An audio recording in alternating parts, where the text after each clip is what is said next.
Quand vous entendez un homme dire ma femme même, hein, comprenez déjà que cette femme est tellement soumise à lui.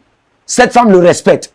Une femme qui n'a pas de soumission ne pourra pas respecter son mari. Un mari qui ne se sent pas respecté aura probablement des problèmes de manque de désir pour sa femme. Ah oui. Quand une femme perd le respect de son mari, sa beauté disparaît. Plus de femmes deviennent laides, spirituellement et physiquement.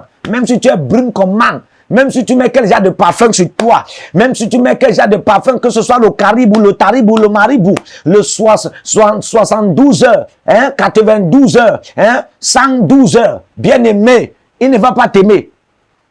Là où tu comprendras le mystère de la soumission et du respect, qui est plus que tous les huiles et les parfums que tu mets là pour l'attirer.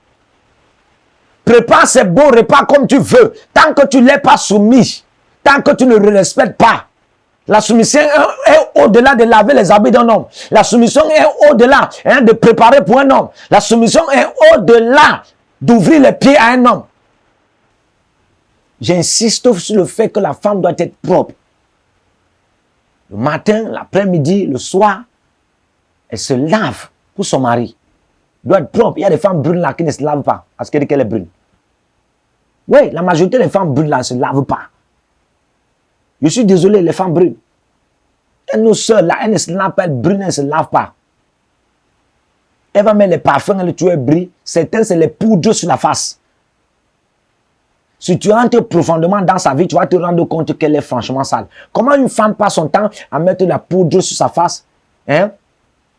À mettre des parapluies, des choses là, qu'elle met souvent dans les yeux là. Des étincelles sur la face. Ils appellent ça en anglais eyelash. Et moi j'appelle ça mon patois, hein, les parapluies des yeux. Alléluia. Et elle passe à mettre tout ça.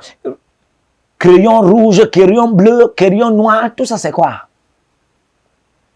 Et j'ai toujours tendance à dire que de telles femmes sont en train de devenir Jézabel. De telles femmes sont en train de devenir Jézabel. Amen. Quand vous voyez une femme toujours en train de mettre les peintes, hein, elle peint les sous, elle peint les soucis, elle peint les yeux, elle peint l'intérieur, elle paye. Son mari est là, il est en train de regarder Manchester et Real de Madrid. C'est seulement le match qu'il est en train de regarder. Et puis le seul travail qu'il doit, c'est soit d'augmenter le volume ou bien d'augmenter la contraste. C'est-à-dire la luminosité, hein, de l'écran pour mieux voir son match. Regardez, la femme en même temps, si elle a déjà les enfants, il faut qu'elle prenne soin de l'enfant qui crie, il faut qu'elle chauffe la nourriture, il faut que il y a l'eau, il faut qu'elle arrange les vêtements qui sont là. Et avant même de les arranger, il faut qu'elle les repasse. Et quand elle va les repasser, arranger, il faut qu'elle lave les enfants. Certains qui n'en ont pas encore des enfants, il faut parfois qu'elle arrange ses cheveux. Il faut parfois qu'elle se lave même, c'est un travail. Alléluia. Elle aura beaucoup de choses à faire à la maison. La majorité des femmes, hein, citadines, excusez-moi pour prononcer ce mot, les femmes citadines, c'est-à-dire les femmes qui sont nées en ville, hein, grandies en ville, hein, et sont expans en ville.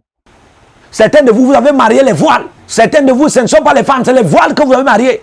Et quand tu maries un voile, ce voile va voiler ton onction, voiler ta grâce, voiler les dimensions de faveur qui est en toi, voiler ta spiritualité, voiler ta croissance et ton expansion spirituelle, voiler même ton expansion ministérielle, voiler même ton ministère, voiler même le nom de ton ministère, bien aimé, voiler même ta face. Certains de vous, vous avez créé des communautés chrétiennes dès lors que Dieu vous a dit allez ouvrir l'église, et puis dès que vous avez mis vos photos, vos propres femmes qui sont des voiles d'esprit ont voilé votre photo. Chaque fois que les gens viennent là-bas, ils voient vos plateaux, ils voient vos affiches, ils voient vos tracts, ils fuient plutôt. Vous êtes bien habillés, vous mettez de bonnes cravates, vous mettez de bonnes vestes, vous êtes bien habillés, vous coiffez très bien, vous mettez tout ce qu'il faut pour attirer la population, pour faire le reflet de la gloire que vous portez, mais il semble comme si personne ne vous connaît, personne.